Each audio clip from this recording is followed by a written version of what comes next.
Welcome into the Atlanta football party. I'm Jarvis Davis. Coming up on today's show, Kirby Smart and the Dogs, they were watching just like we were.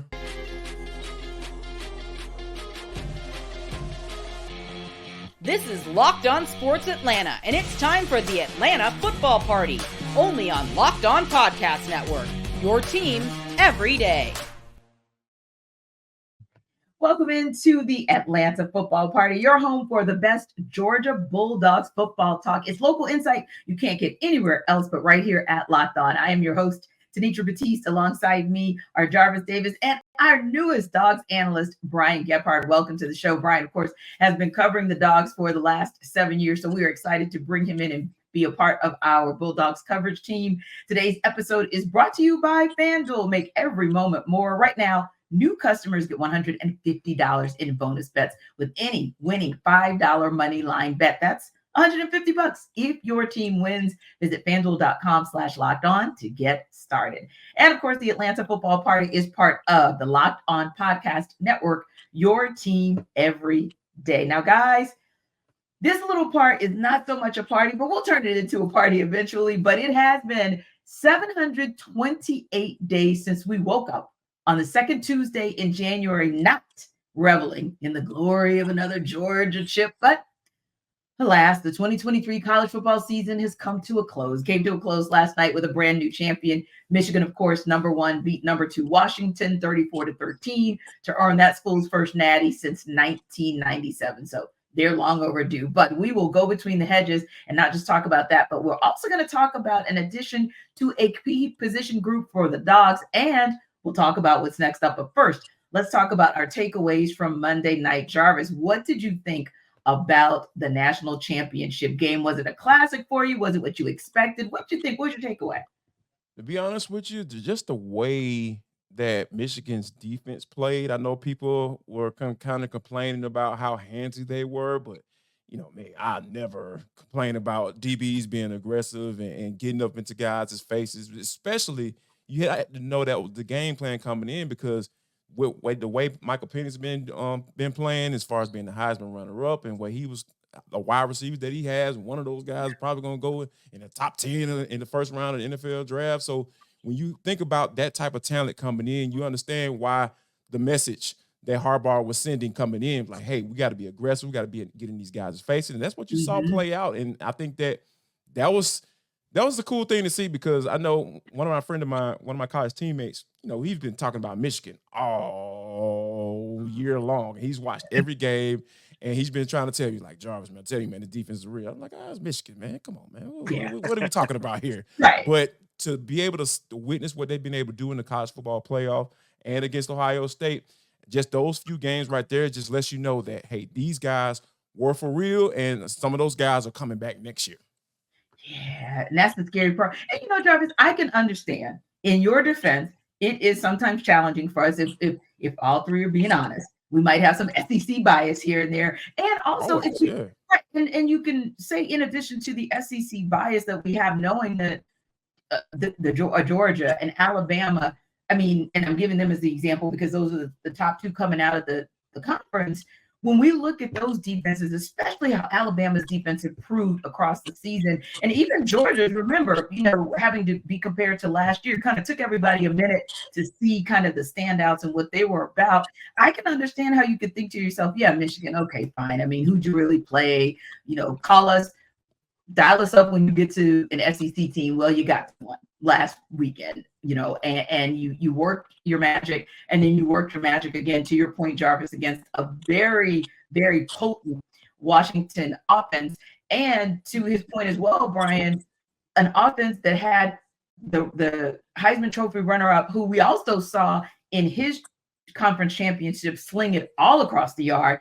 And it may seem like not a big deal to hold someone to just 27 throws out of 51 for 255 yards. But when you're talking about that guy, Brian, that speaks volumes. Yeah, that was incredible. I mean, Jarvis mentioned the defense, and it was just the physicality on both sides of the football. Yes. It was big boy football can still get it done, and Michigan really proved that last night. I mean, they were beating Michael Penix up. You saw him. There was that shot of him walking to the locker room, favoring the rib, and that was with the rib protector on, too. He was just getting hit. and hit again, and they just kept coming. I mean, and then, from the offensive side for Michigan, 38 for 303 on the ground.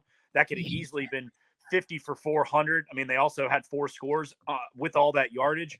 It was, the physicality was at a different level for them, and they kept it up all night, even though they had a couple of moments where it was like, all right, why are you throwing the football? We didn't even need 18 attempts from JJ McCarthy last night for this to get done for Michigan, but really impressive to hold that Washington offense in check. That was my other big takeaway, is just even when they had those moments to make some plays, they still weren't sharp. Obviously, the one drop touchdown you had, they also had a 3rd and short with the running back out of the backfield. I believe it was 3rd and 3. Yep. And he dropped that one in a crucial time. So Washington, when they had those moments, just didn't have it last night. They weren't sharp as they've normally been all season long.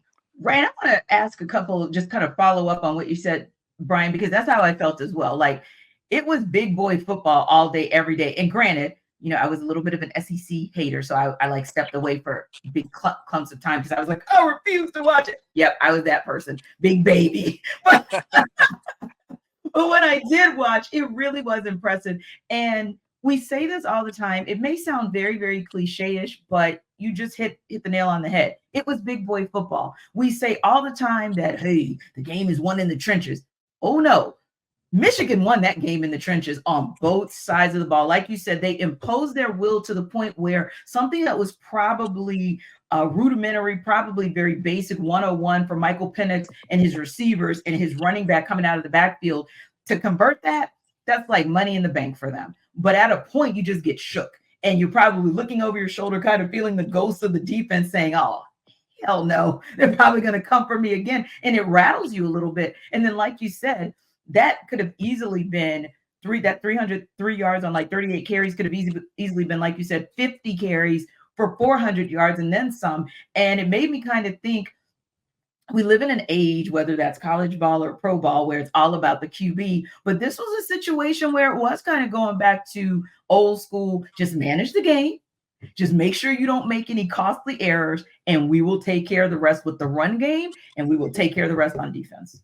Yeah, and you wonder how many teams are going to kind of take that mantra moving forward, because, again, we're about to open this thing wide open from 4 teams to 12 teams. So how many people can go with that old school, almost, Big Ten sort of Midwest mentality of your, like almost like what you think of an Iowa or a Penn State of grinding it out and being able to do that. Michigan just did it at the highest level possible. Like, yes, JJ McCarthy is a nice player and makes some really good plays during the year, makes smart decisions. Again, they didn't have any turnovers. They're just extremely efficient. So I'm wondering how many teams look at this and go, okay, yeah, you obviously got to find the quarterback. You got to make plays. You got to have some playmakers. But, Michigan really all season long, Corum scored plenty of touchdowns, but they didn't really have any dynamic players. Like, they didn't have anybody that you were like, this is must-watch TV. I got to see what this dude does on offense. They just broke people's will. They broke their spirit, to your point. Like, they had them on tilt.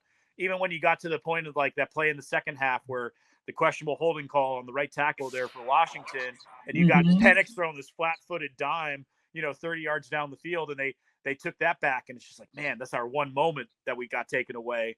And just continuing to get after them on both lines of scrimmage really stood out and was really impressive from Michigan. And to kind of add to that, Brian, sorry, T, kind of add to what you were saying, this game kind of reminded me of back in 2021 when Desmond Ridder with the Cincinnati Bearcats going up against Alabama. He's just like, all right, he had such a great season throwing the football down the field, and then next thing you know, you run up against you run into a little buzzsaw. and it was so interesting to see. And a lot of people was trying to make comparisons of Michael Penix to Desmond Ridder just from a play standpoint. But I don't know about y'all, but I saw some really good things from him. It just seems like his receivers couldn't make the necessary plays, like, because they're used to him putting the ball right on the money, and then when it seemed like it was a little off, they were just they weren't able to just make plays and make plays for him. So I think that when you talk about like different competition, obviously during the season, when different conferences and everything, but it was just so interesting to see Michigan being on the other side of that, right? Saying like, oh my gosh, UW got this great high-flying offense, quarterback guy who's going to probably a top 3 quarterback prospect coming out and going to the NFL. What is Michigan going to do? It's another test. And they passed it. They just passed it. And it kind of reminded me of when Desmond Ridder went up against Alabama a couple years ago. Yeah, and I will tell you, I was looking at the run game for Michigan and thinking I was like, ooh, Blake Corum, now together, granted, but Blake Corum and Donovan Edwards, it's giving Ezekiel Elliott in that very first college football playoff national title that Ohio State won. And granted, like I said, combined, they were Ezekiel Elliott as far as yards and touchdowns. But Jarvis, before we wrap up, there was one other question I wanted to ask. And here's what I think as well. And I was listening to, our very close friend of the show, Andy Bunker, who, of course, is a grad of UW. And one of the things I said to him was like, you should be very proud. Like them walking into the Big Ten shows like we belong. Like to me, they represented so well for a Pac-12 conference that has been so beleaguered and so maligned for so long. You don't belong. You're really not Power 5 like that. I felt like, Jarvis, they really showed on some level that, hey, we've built a program that can hang, although, the second half was a different half, but they showed, hey, we can hang with the best of them, and we did belong in this Final Four.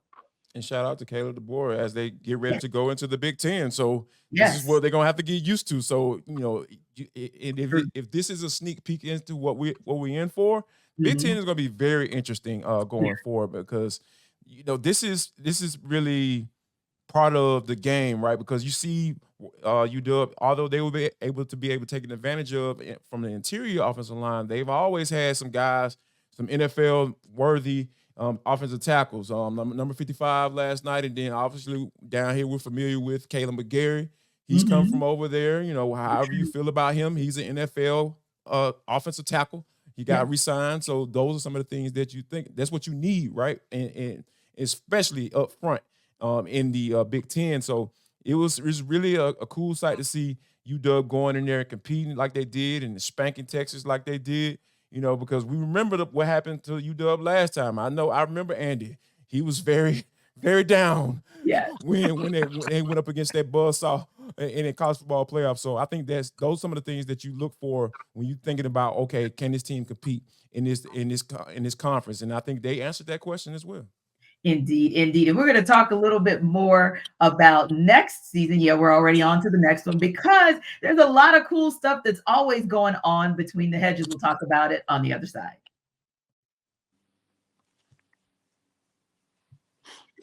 So, guys, I know that when it comes to sports, it's an escape, right? From some of the crazy things that are going on in real life, the cray, even of like our crazy weather from the last 24 hours. It's like, man, we can't keep up. But can we talk just a minute about preparing for real life and kind of still having to go back to whatever challenges you have once you stop watching your sports event? Well, according to the FDA, pharmacies are running out of antibiotics like amoxicillin right in the middle of the worst flu season in over a decade. And it can be pretty scary, right? And I can't imagine a more helpless feeling than maybe like if your kid gets sick, or like my nephews got sick a couple of weeks ago. And my goodness, if there would not have been medication for them. Well, thankfully, you've got Jase Medical to answer and cure all those ills. Jase Case is a pack of 5 different antibiotics to try a long list of bacterial illnesses, including UTIs, respiratory infections, which respiratory infections is where everybody's concern is this flu, COVID, RSV season, sinusitis, skin infections, all of those things. This stuff can happen to us in the blink of an eye. So if you visit jasemedical.com and you complete what they're calling your physician encounter, that'll be reviewed by a board-certified physician, and your meds will be dispensed by a licensed pharmacy at a fraction of the regular cost. So to know that you're dealing with a professional physician, that the pharmacy can get you the meds that you need and get it at a regular cost, a fraction of that, who wouldn't do that? So it's never been more important to be prepared than right now. Go to jasemedical.com and use offer code locked on to get $20 off your order. Again, jasemedical.com, code locked on to get $20 off your first order so you can feel better now. So guys, it's never too soon, although it is too soon, right? To talk about where Georgia's going to land this season. But before we go there, the final AP poll has been released for the year. Obviously, college football poll will be released, and we'll know who the number one is, Michigan, when they release that tonight. But it'll be interesting to kind of see where everybody else lands. Well, the AP poll that was released has Georgia landing at number 4 behind Michigan, Washington, and Texas. Alabama, the other college football playoff team, finished behind Georgia in this poll at number 5. So when I saw this, B, I said, does this just remind you of what it should have been from the college football playoff in the first place, just in terms of the teams to make the playoff? A little bit, but to me, it's almost like, based on how these games played out and what we saw over these 3 games over the last week plus, is Alabama and Texas should be flipped to me. Texas is the one who should wind up in that 5 spot. And, going back to the conversation of who should, who shouldn't, all of that, the one thing that stuck out a little bit and played out is that Texas had the worst loss to me during the year.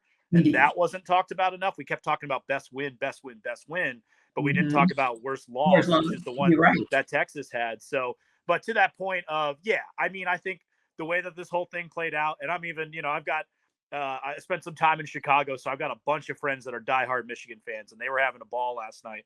And I was just like, man, I wish Georgia got a piece of this team. This would have been a fun matchup to see. And of course, they didn't earn it on the field, and Michigan did, and they deserve this championship and then some. They earned this whole thing.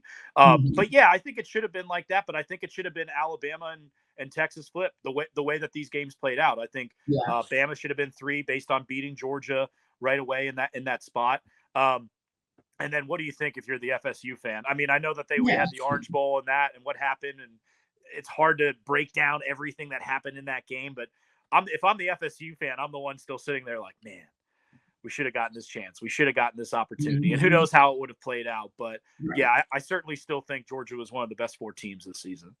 Yeah, and that's a great call, because you're absolutely right. When you look at Texas kind of having a bit of an implosion that I don't think anybody really thought they would have, it does make you think like, oh, wow. Okay, so why was there so much attention paid to that amazing win over Alabama when nobody was having a conversation like, but even I rarely heard anyone say, but Georgia only lost by 3.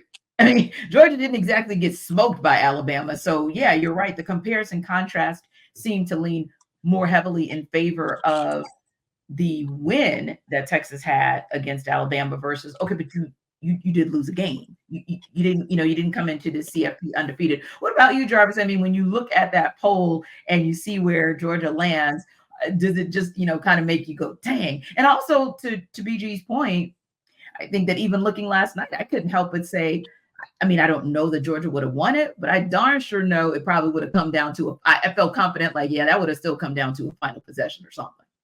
Yeah, it's very interesting that, I think Brian makes a very good point as far as the Texas loss, to Oklahoma, because, like nobody talked about that. Like you said, there was all the conversations about, hey, they went and beat Alabama in their house. They haven't lost there in forever, so it was just interesting how, the narrative, if I can use the Arthur Smith reference, RIP, to his job, not to the man.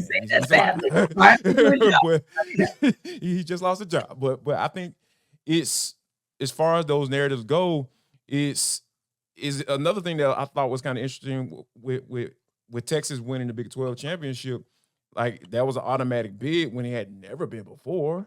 And, I think the AP poll got it right. I feel like, Georgia is better than Alabama. Alabama just caught them slipping that on the SEC championship. So and caught them with a lot of injuries in the right place at the wrong time. It was very unique, a unique situation where Georgia was going into the SEC championship. So I think the AP poll got it right. I was like, man, can the AP be part of the vote? Can they have some weight? Because that's what makes sense to me. When you're just looking at it, because I feel like, the conference championship, I mean, it should have some weight, but it shouldn't be weighted that much to the point where you're keeping out a team. If they were let into the playoffs, I still wholeheartedly believe this. And one of the odds makers said it himself. He said, if Georgia would have got in, they would have been the favorite. And based off of my eyes and what I've seen, without any betting odds numbers or anything like that, they would have been the best team. They would have been favored in my eyes. I would have said that they probably would have been raising that trophy, and we would have been looking at probably a historic game if they would have ended up playing against Michigan. And I'm just like, man, I feel like we missed out on something in the last year of the 14 college football playoff. Yeah, and I think that's such a great point. Like, I too think that it's always cool to be able to say, hey, remember when we were here, or remember when we were there, or remember when Georgia did this, or whatever your team is, to be able to say that there's a moment in time or you stamping a place in history. They missed out on that opportunity. They definitely missed out on that opportunity. And they missed out on what could have been an absolutely epic game. Like I said, we don't know 100% that Michigan would have, Georgia would have won it, although most of the pundits think they would have. But more importantly, it's the fact that we would have all been sitting on the edge of our seats to see, is Michigan going to make their own personal history, getting their first national championship since 97, the first that's not a co-championship since like 1946, and the last of this particular era against a team that was trying to create history, or the flip side, which is a team that actually created it. You could have walked away saying the first iteration of the college football playoff had a team that three-peated. Like, I mean, I think you're absolutely right. They missed out on the opportunity of something that we'll be talking about so much more. No offense, Michigan, but we've seen 14-0 before. You know, we've seen 15. We've seen all that. We haven't seen a three-peat in this era, and that was definitely a missed opportunity. But real quick, to tie into also Jarvis and Brian, what you guys were saying about where Georgia would land, the way too early college football rankings dropped this morning. No shock there. And also, I think no shock, but I wanted to see if you guys agree that ESPN says the Dogs should come out of the gates at number 1. You agree? Yeah, 100%. Especially once Carson Beck announced that he was going to be back, even before these playoff games were going to start. It really, I mean, and luckily they've gotten a few more people back since then. We may get to that at some point too. But as soon as that was announced, I was like, okay, they're going to be number 1.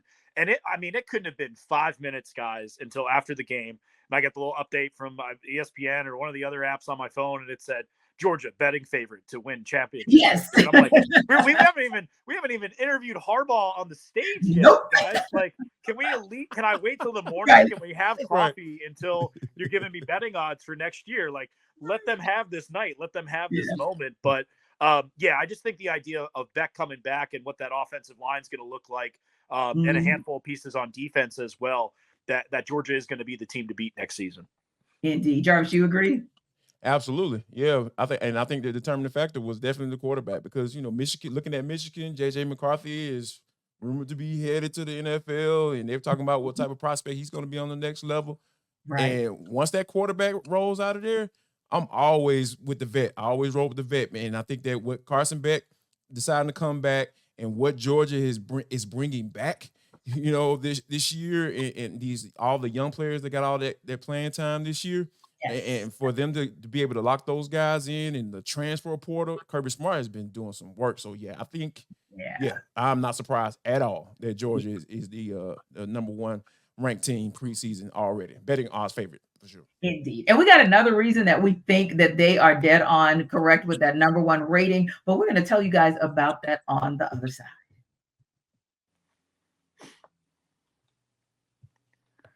Now, the NFL regular season, yes, indeed, it is wrapping up, but there's still time to get in on the action with FanDuel, America's number 1 sportsbook. Right now, new customers get $150 in bonus bets, guaranteed when you place a $5 bet. That's $150 in bonus bets, win or lose. The app is so easy to use, and there are so many different ways to bet, like live same-game parlays, finding bets in the new Explore tab. You love the new, making a parlay in the Parlay Hub, which is the best way to find popular parlays. Live same game parlays, finding bets in the new Explore tab, making a parlay in the Parlay Hub, and so much more. So visit FanDuel.com/locked-on and make your first bet a layup. That's FanDuel.com/locked-on to make your first bet a layup. Really simple. I'll tell it to you one more time just for kicks and giggles. FanDuel.com/LOCKEDON, because FanDuel is the official partner of the NFL.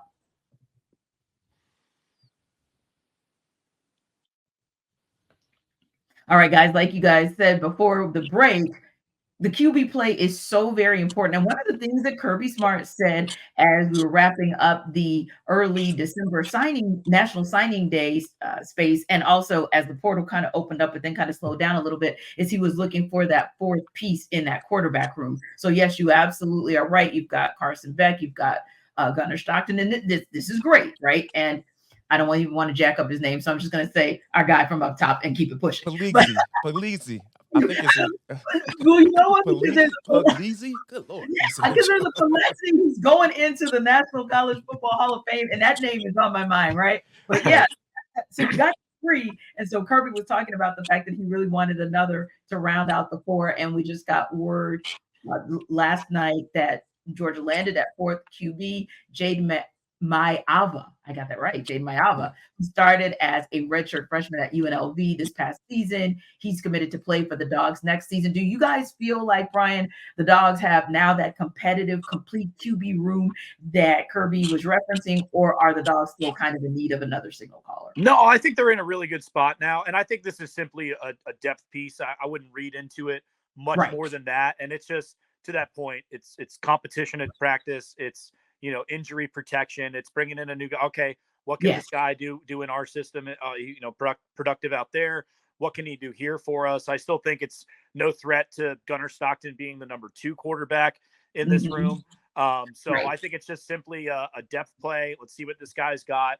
And then, who knows after next season? We could be 2025, no Carson Beck, Gunnar Stockton moving on. Maybe he doesn't have the job, and maybe this guy is competing for that starting position. So, I think they're at a point now where they feel very confident about the quarterback room heading into 2024. Indeed. And Jarvis, do you feel like that kind of rounds them out as well? Absolutely. Because, one thing about Kirby Smart, he's a guy that's going to give you what he wants to give you. But what he does give you is, especially when he's talking about constructing this roster, I'm talking about like he in the NFL or something. See a similarity? Yeah. So I think, though, being able to bring a guy in like this, because he was being recruited by USC as well, and Dave Uiagalelei is an advocate for Polynesian players. So he was talking about how he wanted to be able to get some development, and for him to decide to come to Georgia and say, I know y'all have an incumbent starter and everything like that. I just want to come in and learn and be able to develop. And when you have a guy like Mike Bobo at that helm, who was one of the best assistant coaches in the country or up for the award, those are some of the things that you have to take in consideration when you're a player and making these decisions. And thankfully, you had a guy like Dave that was in his ear saying, hey, if this is what you want, this is where you probably need to go. And the shout out to the young man for making that decision, saying, you know what? I don't care if you got to start over there. I just want to come in and develop and get better and see what happens in the future. Yeah, and I love that, Brian, that he had that mindset. And sometimes it is good to have someone who's mature, who can kind of see the bigger picture, because who knows? And Jarvis, you just said it best as well.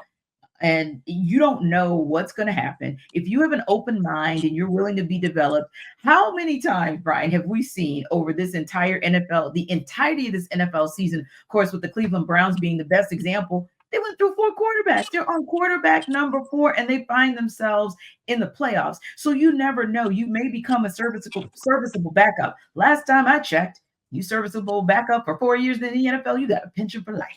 Not a Absolutely. And hey, no better reason. Sorry to cut you off there, Tenitra. And you use that example with the Browns.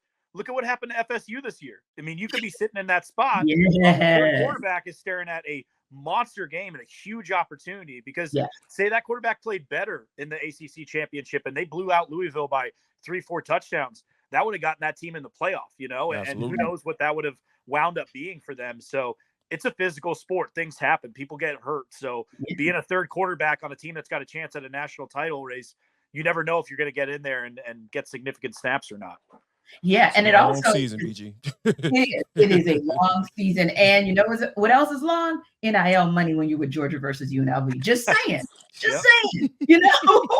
Like what if you bump up from 4 to 3 or 3 to 2, and you end up making a name for yourself in maybe one game that was a must-win game for Georgia in order for them to keep their college football playoff hopes alive, and all of a sudden you become that guy.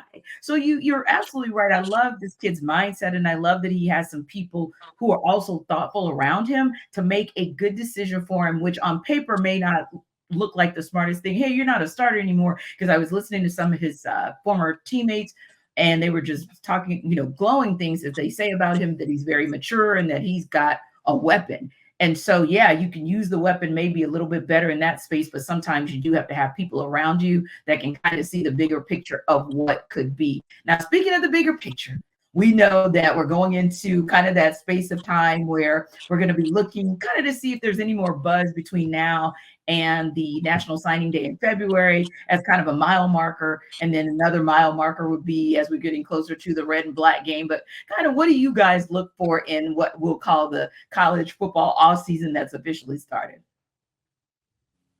I'm going to look for, like, is there any more pieces? Because this thing, there's no kind of like limit on this thing. Are there one or two more transfer players as quarterbacks are settling in? Like this quarterback from UNLV just left.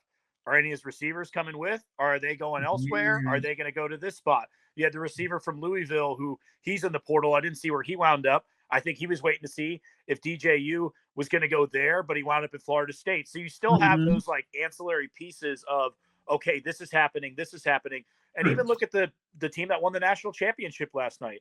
Is Harbaugh going to jump to the NFL? And what kind of ripple effects does that have within the team? Did they have Michigan guys that go in the transfer portal? Do they have more guys that jump to the league because, okay, Harbaugh's out, so I'm out, or I want to go somewhere else? So I still think we've got we've got most of the main pieces are where they are, but I think there's still a few more fallout pieces here. Indeed. How about you, Jarvis? I think that the whole CJ Allen and CJ Allen, he's getting the playing time that he did this year, and then Julian Humphreys deciding to come back. I think that's going to be a big deal because when you think about the guys that they lost and Kamari Lassiter, going to the NFL and all that stuff, that secondary has been a really good strength for the Georgia Bulldogs outside of that defensive line, and I think it was definitely a strength on their defense this year. So I think with all the experience that they had back there, so I think bringing a guy back like Julian Humphrey, him deciding to, because he was waffling around a little bit, and decided to come back after announcing that he was going to the transfer portal. I think things like that, those are some of the things that you got to take a look at and say, you know what, they're going to look back on this and like, oh, I remember when he was about to get up out of here. Now he's out here playing at a very high level in the SEC, which we know is the best conference in the United States of America. Indeed. And we'll be watching too, because we know, to your point about Kamari Lassiter and others, there are so many dogs who are going to be looking to get themselves ready for the NFL draft. So we're going to be checking out the combine and giving you guys our thoughts and our feedback on that as well. We've got things like Senior Bowls. I mean, we have so much that we can just talk about, and we will continue to talk about with you guys about not just our current dogs, but those dogs that are headed into the NFL potentially. Listen, we appreciate you as always for stopping by the Atlanta Football Party, your home for the best Georgia Bulldogs football talk. Be sure to like and subscribe to our YouTube channel. And if you haven't already done that, you probably want to, especially because I want you to get to know our new analyst, Brian Gebhardt. So on behalf of BG, you'll hear me call him BG because that's his nickname. And you'll hear me call JD Jarvis Davis because that's our guy too. Don't forget to check us out next week. And don't forget to come back Thursday for the Atlanta Sports Party. We'll see you then.